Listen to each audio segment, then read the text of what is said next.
2023 October 7-ന് ലോകത്തെ നടുക്കിക്കൊണ്ട് Hamas നടത്തിയ ആക്രമണം അതാണ് ഇപ്പോൾ പശ്ചിമേഷ്യയിലെ സംഘർഷങ്ങളുടെ പ്രധാന മൂലകാരണം. സിംഗറ്റ് തോറ എന്ന ജൂതരുടെ വിശുദ്ധ ആഘോഷങ്ങൾ കഴിഞ്ഞ് ആലസ്യത്തിലായിരുന്ന ഒരു ജനതയ്ക്ക് മേൽ 5000-ഓളം വരുന്ന ഹമാസ് ഭീകരവാദികൾ ബൈക്കിലും കാറിലും പാരാഗ്ലൈഡറിലുമൊക്കെ പറന്നിറങ്ങി ജനവാസ കേന്ദ്രങ്ങളിലും അതുപോലെ തന്നെ സൈനിക കേന്ദ്രങ്ങളിലുമൊക്കെ ആക്രമണം നടത്തുന്നു. 70ഓളം വിദേശികൾ അടക്കം 1200ഓളം പേരെ കൊന്നു തള്ളി. ഏതാണ്ട് 251 പേരെ ബന്ദികളാക്കി പിടിച്ചുകൊണ്ടുപോയി. ഇത്തരത്തിലുള്ള ഒരു ക്രൂരത ചെയ്തതിന് ശേഷം ഓപ്പറേഷൻ അൽ-അക്സ ഫ്ലഡ് എന്ന് പറയുന്ന ഓപ്പറേഷൻ വിജയകരമായി നടത്തിയെന്ന് അവർ പ്രഖ്യാപിക്കുകയും ചെയ്തു. മണിക്കൂറുകൾക്കുള്ളിൽ മുറിവേറ്റ ഇസ്രായേൽ പ്രധാനമന്ത്രി ബെഞ്ചമിൻ നെതന്യാഹു യുദ്ധപ്രഖ്യാപനം നടത്തി. അങ്ങനെയാണ് ഇന്ന് കാണുന്ന പശ്ചിമേഷ്യയിലെ സംഘർഷത്തിന് എല്ലാം ഇടയാക്കിയത്. ശരിക്കും പറഞ്ഞാൽ ഇപ്പോൾ ഈ പ്രശ്നം എങ്ങനെയെങ്കിലും പരിഹരിക്കണമെന്നാവശ്യപ്പെട്ട് ഈജിപ്റ്റ്, തുർക്കി, ഖത്തർ തുടങ്ങിയ രാജ്യങ്ങളെല്ലാം തന്നെ ഹമാസ് നേതാക്കളുമായിട്ട് ചർച്ച നടത്തി. പക്ഷേ നിരായുധീകരണം എന്ന ആവശ്യത്തിൽ ഇസ്രായേൽ ഉറച്ചു നിൽക്കുന്നതോടുകൂടി ഹമാസ് തെന്നി മാറുകയാണ്. ഡൊണാൾഡ് ട്രംപിനെ സംബന്ധിച്ചിടത്തോളം എത്രയും വേഗം യുദ്ധം അവസാനിപ്പിക്കണം. ഇപ്പോൾ ഹമാസ് മുന്നോട്ട് വെച്ച ആശയങ്ങളോട് നിർദ്ദേശങ്ങളോട് ഇസ്രായേൽ പ്രധാനമന്ത്രി ബെഞ്ചമിൻ നെതന്യാഹു പോസിറ്റീവായിട്ടല്ല പ്രതികരിച്ചത്. അതിനെ ട്രംപും നെതന്യാഹുവും തമ്മിലുള്ള ഉരസലായിട്ടും വിലയിരുത്തുന്നുണ്ട്. ട്രംപിൻ്റെ വാക്കുകളെ അത്ര അങ്ങോട്ട് വിശ്വസിക്കാതെ നെതന്യാഹു പറയുന്ന ഒറ്റ കാര്യമാണ്, ഇനി പച്ചയ്ക്ക് കത്തിക്കും. അതായത് തങ്ങളുടെ 48 ബന്ദികളിൽ 20 പേർ ജീവനോടെയുണ്ട് എന്ന് പറഞ്ഞാണ് ഇത്രയും നാളും വിലപേശൽ തന്ത്രം നടത്തിയത്. ഇനി അനുവദിക്കില്ല. മാത്രമല്ല ലോകരാജ്യങ്ങളെല്ലാം തന്നെ എതിര് നിന്നിട്ടും ഇസ്രയേലിൽ നിന്ന് കൊണ്ടുപോയ ബന്ദികളെ മോചിപ്പിക്കാൻ അങ്ങേയറ്റം വരെ ശ്രമം നടത്തുമെന്ന ഒറ്റ നിലപാടെടുത്തതോടുകൂടി ബെഞ്ചമിൻ നെതന്യാഹു ലോകത്തിൻ്റെ മുന്നിൽ അല്ലെങ്കിൽ ഇസ്രായേൽ ജനതയ്ക്ക് മുന്നിൽ ഒരു ഉരുക്ക് മനുഷ്യനായിട്ട് മാറി. അപ്പോൾ 2 വർഷം നീണ്ടുനിന്ന യുദ്ധത്തിലൂടെ പാർപ്പിടമില്ലാത്ത, വെള്ളമില്ലാത്ത, ഭക്ഷണമില്ലാത്ത ഏതാണ്ട് കോൺക്രീറ്റ് കെട്ടിടങ്ങളുടെ ഒരു മരുഭൂമിയായിട്ട് ഗസ മാറിയിരിക്കുകയാണ്. ഇനിയെങ്കിലും ഈ പ്രശ്നം പരിഹരിക്കണം. ശരിക്കും പറഞ്ഞു കഴിഞ്ഞാൽ സോഡ് ഓഫ് അയൺ എന്ന പേരിലാണ് ഇസ്രായേൽ തിരിച്ചടി തുടങ്ങിയത്. അത് 2 വർഷം നീണ്ടപ്പോൾ അവിടെയുള്ള 23 ദശലക്ഷം ഗസ നിവാസികളിൽ ഏതാണ്ട് 67,200-ലധികം പേർ കൊല്ലപ്പെട്ടു എന്ന് പറഞ്ഞാൽ ഏതാണ്ട് 19 ലക്ഷത്തോളം പേർ അഭയാർത്ഥികളായിട്ട് മാറുന്നു. 1,60,000-ഓളം പേർക്ക് ഈ ആക്രമണത്തിൽ ഗുരുതരമായി പരിക്കേറ്റു. കൊല്ലപ്പെട്ടവരിൽ തന്നെ 20,000-ഓളം പേർ കുട്ടികൾ, അതുപോലെ തന്നെ വലിയൊരു പങ്ക് സ്ത്രീകൾ. അങ്ങനെ ഏതാണ്ട് 5 ലക്ഷത്തോളം പേർ മാത്രം അവശേഷിക്കുന്ന ഗസ. ഇനിയെങ്കിലും പ്രശ്നം പരിഹരിക്കണം. ഇതിനൊറ്റ മാർഗ്ഗമേ ഉള്ളൂ. 20 ഉടമ്പടി അമേരിക്ക മുന്നോട്ട് വെച്ചു. ഇത് ഹമാസ് അംഗീകരിക്കണം എന്ന് പറഞ്ഞാൽ ഇനി ഗസയിലെ ഭരണകൂടത്തിൽ അല്ലെ ഭരണം നിർവഹിക്കുന്ന ഒരു കേന്ദ്രത്തിൽ ഈ ഹമാസിൻ്റെ അംഗങ്ങൾക്ക് യാതൊരു പങ്കാളിത്തവും ഉണ്ടാകാൻ പാടില്ല. മാത്രമല്ല ഇവർക്ക് ഈ രാജ്യം വിട്ടുപോകാനുള്ള എല്ലാ അവസരവും, ഈ മേഖല വിട്ടുപോകാനുള്ള അവസരവും ഞങ്ങൾ നൽകുന്നു എന്നാണ് പറയുന്നത്. എന്തായാലും മനുഷ്യൻ്റെ ആവശ്യകത പരിഗണിക്കാതെ ഇസ്രായേലിലേക്ക് ഹമാസ് നടത്തിയ ഒരു ആക്രമണം, ഇത് പറയുന്നത് പലസ്തീൻ ജനതയുടെ സംരക്ഷണത്തിന് വേണ്ടിയിട്ടാണെന്നാണ്. പക്ഷേ പലസ്തീൻ അതോറിറ്റി പോലും ഇപ്പോൾ പറയുന്നു ഞങ്ങൾക്ക് ഹമാസിൻ്റെ ഈ സംരക്ഷണം വേണ്ട. എന്തായാലും ഈ യുദ്ധത്തോടുകൂടി ലോകരാജ്യങ്ങൾ 2 ചേരിയായിട്ട് തിരിയുന്നു. ഇസ്രായേൽ എന്ന് പറയുന്ന ഒരു രാജ്യം ഒരേ സമയം 7 യുദ്ധമുഖങ്ങൾ വരെ തുറക്കുന്നു. അതായത് ഗസയിൽ, വെസ്റ്റ് ബാങ്കിൽ ഹൂത്തികളുള്ള യമനിൽ, ലെബനിലെ ഹിസ്ബുള്ളയ്ക്ക് നേരെ, ഇറാനിന് നേരെ, ഇറാഖിന് നേരെ, അങ്ങനെ യുദ്ധമുഖങ്ങൾ പലത് തുറന്നപ്പോഴേക്കും അമേരിക്ക പിന്തുണയുമായിട്ട് ഇസ്രായേലിനൊപ്പം നിൽക്കുന്നു. 12 ദിവസമാണ് അമേരിക്കയും ഇസ്രായേലും ചേർന്ന് ഇറാനെ ആക്രമിച്ചത്. അതോടുകൂടി ഇറാൻ്റെ സമ്പദ് വ്യവസ്ഥയുടെ നട്ടെല്ലൊടിയുകയും ചെയ്തു.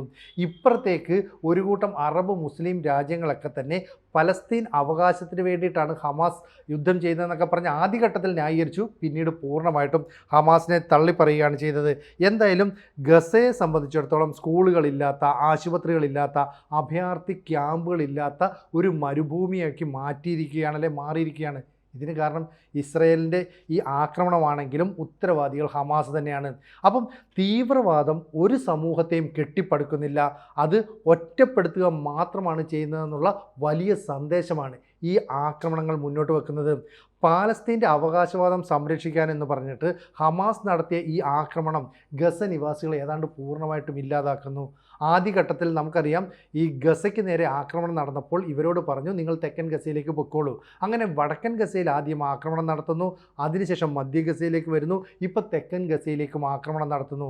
അപ്പോൾ 5000-ഓളം മിസൈലുകൾ അയച്ച് ഇസ്രയേലിനെ നശിപ്പിക്കാൻ ശ്രമിച്ച ഹമാസ്, അതുപോലെ തന്നെ 5000-ഓളം ഭീകരവാദികൾ അവിടേക്ക് കടന്നു കയറി നടത്തിയ ആക്രമണങ്ങൾ, അപ്പോൾ പാരാഗ്ലൈഡറിലും ബൈക്കിലും കാറിലുമൊക്കെ ആയിട്ട് വന്നിട്ട് 250-ഓളം ബന്ദികളെ പിടിച്ചുകൊണ്ട് പോകുന്നു, സ്ത്രീകളെ ഉപദ്രവിക്കുന്നു, കുട്ടികളെ കൊന്നു തള്ളുന്നു.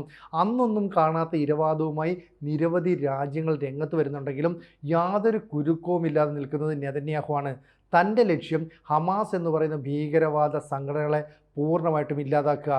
യഹ്യ സിൻവറിനെ കൊന്നുതള്ളി, അതുപോലെ തന്നെ ഇവരുടെ നേതൃത്വത്തിലുള്ള മുഴുവൻ നേതാക്കളെയും കൊന്നുതള്ളി. ഇപ്പോൾ പറയുന്നത് 95% ഹമാസ് നേതാക്കളും കൊല്ലപ്പെട്ടു. അവശേഷിക്കുന്ന ആളുകൾ വെച്ചാണ് ഇപ്പോൾ ഈ വിലപേശൽ തന്ത്രം നടത്തുന്നത്. ഇനി ഞങ്ങൾ ഗസയെ പൂർണ്ണമായിട്ടും നശിപ്പിച്ച് കളയും എന്ന് പറഞ്ഞാൽ ഹമാസിനെ തീർത്ത് കളയും. ഏതാണ്ട് 95% പേർ അഭയാർത്ഥികളായിട്ട് പോയി. 5 ലക്ഷത്തോളം പേരിൽ എത്ര പേർ ഇനി ഹമാസിനെ അനുകൂലിക്കുന്നു? അതുകൊണ്ടാണ് ഹമാസിനെ ഇനി പച്ചയ്ക്ക് കത്തിക്കുമെന്ന രീതിയിലേക്ക് ഇസ്രായേൽ കാര്യങ്ങൾ നീക്കുന്നത്. ഇനി അവർ കാര്യങ്ങളൊന്നും പറയില്ല, ചെയ്തു തീർക്കുക മാത്രമാണ്. അപ്പം ഭീകരത എന്ന് പറയുന്നത് മനുഷ്യൻ്റെ ആവശ്യകതയല്ല എന്ന് ഈ യുദ്ധം തെളിയിച്ചു. ഭീകരാക്രമണം, ഭയം, ബലപ്രയോഗം എന്നിവയിൽ വേരൂന്നിയതാണ് തീവ്രവാദമെന്ന് ഹമാസ് തന്നെ തെളിയിച്ചു എന്നാണ് ഇസ്രായേൽ ഇപ്പോൾ പറയുന്നത്.